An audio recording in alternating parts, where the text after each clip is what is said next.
Resumo da semana. Vamos saber quais foram os destaques do plenário nesta semana, tanto nas discussões quanto nas aprovações. Quem tem os detalhes é a diretora da Rádio Câmara, Ana Raquel Macedo. Olá, Ana. Bem-vinda mais uma vez. Tudo bom, Claudinho? Como vai? Tudo certo. Vamos começar então nas discussões. A gente começa com o assunto, a repercussão de uma decisão do Supremo Tribunal Federal a respeito da descriminalização da maconha. Então, Claudinho, esse foi um assunto que dominou os debates aqui na Câmara dos Deputados, no Congresso em geral, por conta dessa decisão do Supremo Tribunal Federal. Relembrando aqui rapidamente para quem acompanha a gente no resumo. O Supremo Tribunal Federal decidiu nesta semana descriminalizar o porte de maconha para uso pessoal e até colocou ali uma quantidade que direciona ali aquele usuário que for pego com essa droga, de o que seria usuário e traficante. Então, o STF colocou que seria a pessoa que for pega ali com 40 gramas de maconha ou 6 plantas fêmeas da cannabis sativa, que é a planta da maconha, que seria considerado, então, usuário e que, portanto, não é mais punido legalmente como um crime mesmo, Ele fica punido como um ilícito administrativo, vai ali para uma medida socioeducativa.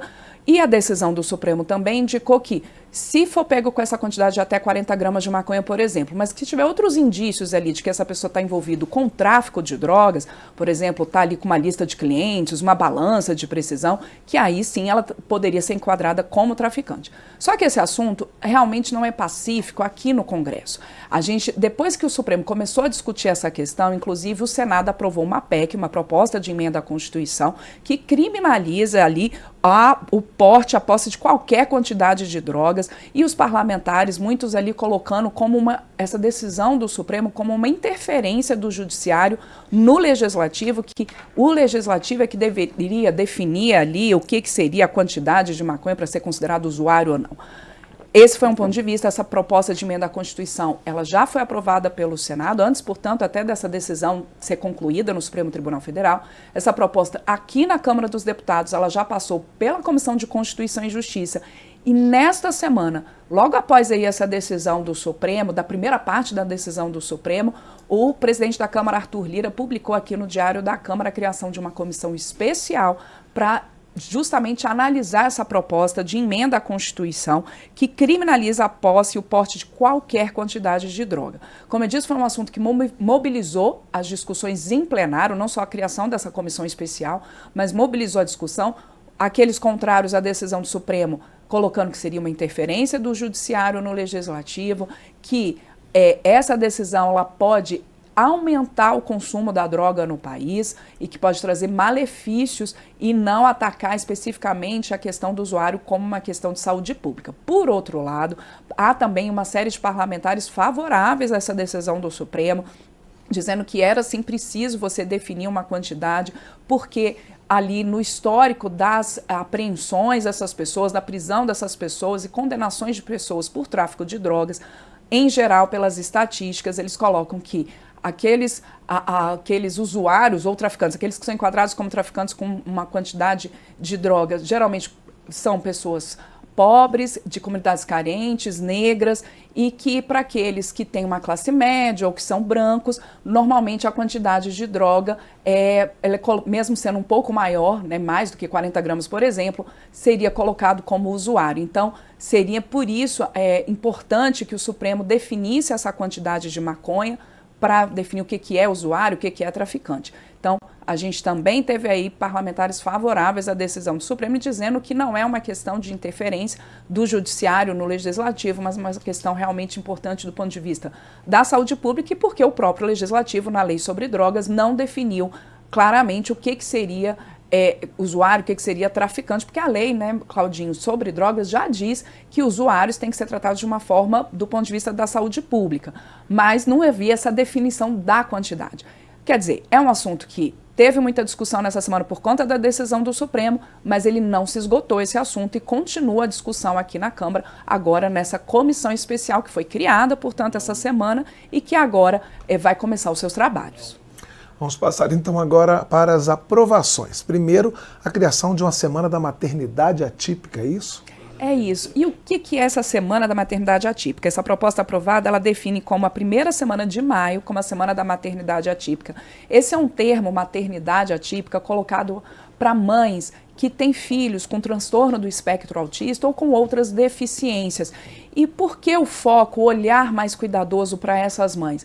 Porque pelas condições dos seus filhos, para que eles possam ter um desenvolvimento pleno, para que eles possam ter condições no mercado de trabalho, para que eles possam ter um cuidado ali específico, que a gente sabe que uma criança, um filho com um espectro autista ou com deficiências, ele exige.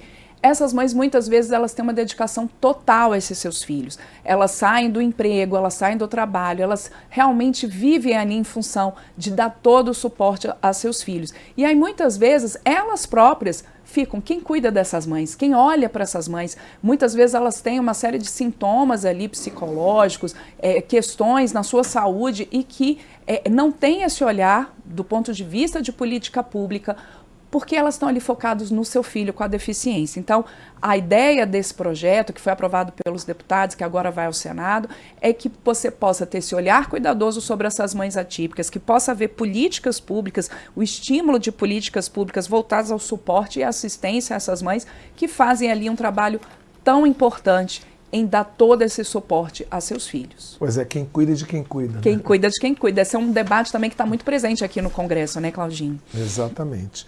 Tivemos também outras aprovações que interessam a grupos particulares, como engenheiros, servidores públicos. Exato. Essa foi uma semana de aprovações de consenso. Os projetos aprovados pelos deputados nessa semana foram projetos ali de consenso.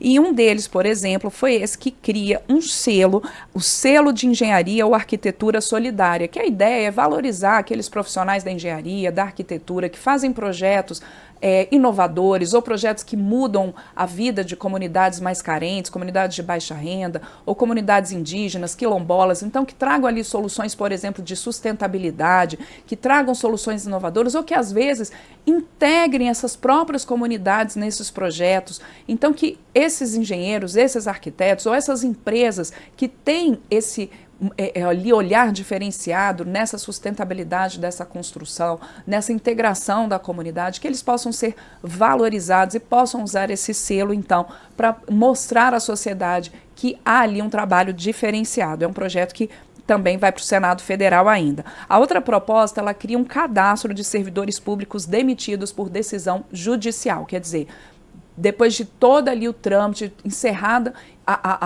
um processo judicial e aquele servidor, por um motivo específico, ele vai ser demitido, que haja, então, cadastro desses servidores, com a ideia de que, em eventuais novas posses, os gestores públicos possam consultar esse cadastro único de servidores demitidos e não haja ali a possibilidade de uma contratação dessa pessoa que já foi demitida, por exemplo. Então, esse cadastro traz uma segurança maior para os gestores públicos, para a administração pública em geral, e ali essa proposta ela foi aprovada por maioria, houve ali algumas mudanças na discussão em plenário. O relator, deputado Ayrton Faleiro, do PT do Pará, por exemplo, colocou que esse cadastro, que a pessoa ali, uma vez tomada a decisão judicial, essa pessoa foi demitida ali por uma justa causa e que o nome dela fique nesse cadastro desse servidor demitido por 8 anos, que haja um prazo também para que ele não fique ali indefinidamente nesse cadastro. Então, essa foi uma das mudanças feitas em plenário, uma proposta que ainda vai também ao Senado. Por fim, a gente teve ali, Claudinho, uma aprovação também de um reconhecimento da cidade de Campinas, com o título de Capital Nacional da Ciência, Tecnologia e Inovação.